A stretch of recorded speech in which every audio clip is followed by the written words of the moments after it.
Actually এর আগে 3-4 বার কাঁঠাল হয়েছে, কাঁঠালগুলো বড় বড় হয়। আমি ঢাকা থেকে আসছি, তো আমার বাড়িতে একজন লোক আছে, সে বলতেছে ভাই কাঁঠাল দেখেন। মানে আমি দেখে অবাক যে কী ব্যাপার, আমার কাঁঠাল গাছে কমলা কীভাবে আসলো। আচ্ছা, একদম কমলার মতোই দেখতে। সেম কমলা, মনে হয় যে বড় একটা কমলা। ভিউয়ার্স দেখুন, লাইটটা মারেন একটু। একদম কমলার পেছনে যেমন থাকে, কাঁঠালের পেছনটাও তেমনি দেখতে, একদম সাইজটাও কমলার মতো। আসলেই একটা অবাক করা কাণ্ড। অন্যান্য কাঁঠাল আছে সেগুলো লম্বাটে, হ্যাঁ এগুলো লম্বাটে, কিন্তু ওইটা একদম কমলার মতোই হয়েছে।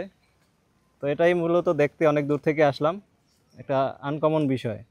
ধন্যবাদ সবাইকে। আমি এখন এই কাঁঠালটা নিয়ে ঢাকা চলে যাব। তাই আমি এই কাঁঠালটা কেটে ঢাকা নিয়ে যাব, নিয়ে গিয়ে আমি আরো 5 জনকে দেখাবো। আচ্ছা, এটা আসলে আনকমন একটা কাঁঠাল। আমার কাছে যে এটা কি তৈরি হয়েছে, এটা খাওয়ার চেয়ে দেখার শক্ত বেশি, দেখার শান্তি বেশি। আচ্ছা, ধন্যবাদ আপনাকে, ভালো থাকবেন।